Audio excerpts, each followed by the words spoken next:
নমস্কাৰ বন্ধু বান্ধৱীসকল, আজি আকৌ এটা জবৰ নোটিছ লৈ আহিছোঁ এছএছচিৰ। তো নোটিছখন দেখাই দিছোঁ, সাব ইন্সপেক্টৰ দিল্লী পুলিচ আৰু central arm police forces examination. তো অনলাইন এপ্লিকেশ্যন হ'ব। কোৱালিফিকেশ্যন হ'ল আপোনালোকৰ ডিগ্ৰী লাগিবই, মাষ্ট বি, যোনে BA কমপ্লিট কৰিছে। তো ভিডিঅ'টো শেষলৈকে চাব, কি লাগে, কি কোৱালিফিকেশ্যন।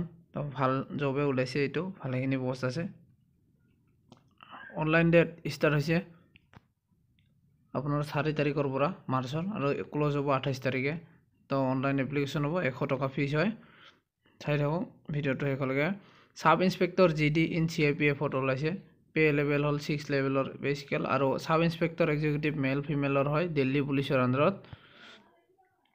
ইয়াৰ লেভেল ছেমে হয়, লেভেল 6C, গ্ৰুপ C বাই দিল্লী ক্লাছিফাইড। এতিয়া টেণ্টেটিভ পোষ্টখিনি দেখাই দিছোঁ, যিখিনি সাব ইন্সপেক্টৰ দিল্লী পুলিচৰ মেলৰ হয়। URত আছে 45, OBC 24, তেনেকৈ টোটেল আছে 101টা। মই ডিছক্ৰিপশ্যনত লিংক দিম এডভাৰটাইজমেণ্টখনৰ, আপোনালোকে তাৰ পৰা ডাউনলোড কৰিব। আৰু এক্স ছাৰ্ভিচমেনৰ আছে, এক্স ছাৰ্ভিচমেন স্পেচিয়েল কেটেগৰীৰ আছে, ডিপাৰ্টমেণ্টেল কেণ্ডিডেটৰ কাৰণে আছে। এইখিনি দিল্লী পুলিচত। আৰু এতিয়া SSC GDৰ আণ্ডাৰত যিখিনি আহে ফিমেল কেণ্ডিডেটৰ SI, সেইখিনি দেখাই দিছোঁ।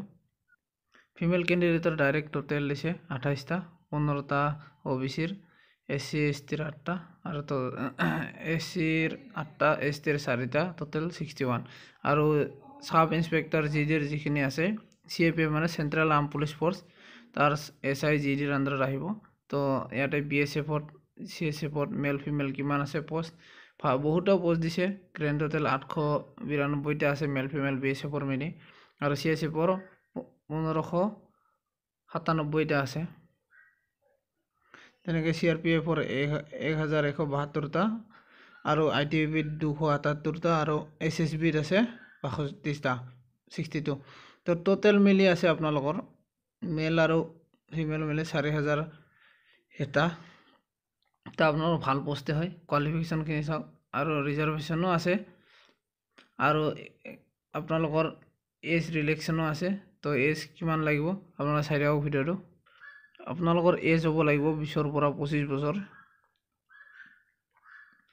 আৰু যিখিনি ৰিলেক্সন দিছে, SC STৰ কাৰণে 5 বছৰ, OBCৰ কাৰণে 3 বছৰ, এক্স ছাৰ্ভিচৰ কাৰণে 3 বছৰ, আৰু SI দিল্লী পুলিচৰ কাৰণে যিটো ডাইভৰ্চ ওমেন আছে, তো এইবিলাকৰ কাৰণে দিয়া আছে, আপোনালোকে চাই ল'ব। মই আৰু ইয়াতে প্ৰথমতে ৰিটেন এক্সাম হ'ব 200 মাৰ্কৰ, তো দেখাই দিছোঁ। প্ৰথম পেপাৰ 2খন পেপাৰ হ'ব, তাৰপিছতে ফিজিকেল হ'ব। প্ৰথম পেপাৰত পাৰ্ট 1ত 2 ঘণ্টাৰ হ'ব, 200 মাৰ্কৰ হ'ব, আৰু নিগেটিভ মাৰ্ক আছে 0.25। আৰু যিকেইটা 4টা ছাবজেক্ট হ'ল ৰিজনিং, GK আৰু এয়াৰনেছৰ আণ্ডাৰত আহিব, কোৱান্টিটিভ এপ্টিটিউড আৰু ইংলিছ কম্প্ৰিহেনশ্যনৰ ভিতৰত আহিব। আপোনাৰ ফেজ 2ত আহিব ইংলিছ কম্প্ৰিহেনশ্যন লেংগুৱেজ, যিটো 200 মাৰ্কৰ 2 আৱাৰ্ছত হ'ব, 2 ঘণ্টাৰ হ'ব। বাকী NCC চাৰ্টিফিকেট থাকিলে আপোনালোকৰ মাৰ্ক থাকিব বোনাছ। এইখিনি ছাবজেক্টখিনি কি আহিব লিখা আছে। তাৰপিছত আপোনালোকক দেখাই দিওঁ ভাল কৰি। এইখিনি আপোনালোকৰ ৱেইট আৰু হাইট এইখিনি আছে, আপোনালোকে চাই ল'ব। বাকী physical fitness for male candidate যিখিনি আছে, তো 100 মিটাৰ 16 ছেকেণ্ডত কৰিব লাগিব, আৰু 16 কিলোমিটাৰ 1.6 কিলোমিটাৰ লাগিব আপোনালোকৰ 6.5 মিনিটত। আৰু লং জাম্প আছে, হাই জাম্প আছে, আৰু শ্বৰ্ট পুট থ্ৰ' আছে। তো আপোনালোকৰ এইখিনি লাগিবই ল'ৰাৰ, আৰু ফিমেলৰ কাৰণেও ছেমে হয়, কিন্তু অলপ কম দিছে। ৰানিং, লং জাম্প, হাই জাম্প চব লাগিব। প্ৰথমতে ৰিটেনখিনি ভাল কৰিলে বাকীখিনি আপোনালোকে প্ৰেক্টিছ কৰিলে আহি যাব। তাৰপিছত আপোনালোকক দেখাই দিছোঁ, আপোনালোকৰ Aadhaar card, voter ID, PAN card এইবোৰ লাগিব। ড্ৰাইভিং লাইচেঞ্চ মাষ্ট লাগিবই, যিটো GDত সাব ইন্সপেক্টৰত দিয়ে, আৰু মেট্ৰিকুলেশ্যন চাৰ্টিফিকেট, এডুকেশ্যন চাৰ্টিফিকেশ্যন যিখিনি আছে আপোনালোকৰ কাষ্ট চাৰ্টিফিকেট।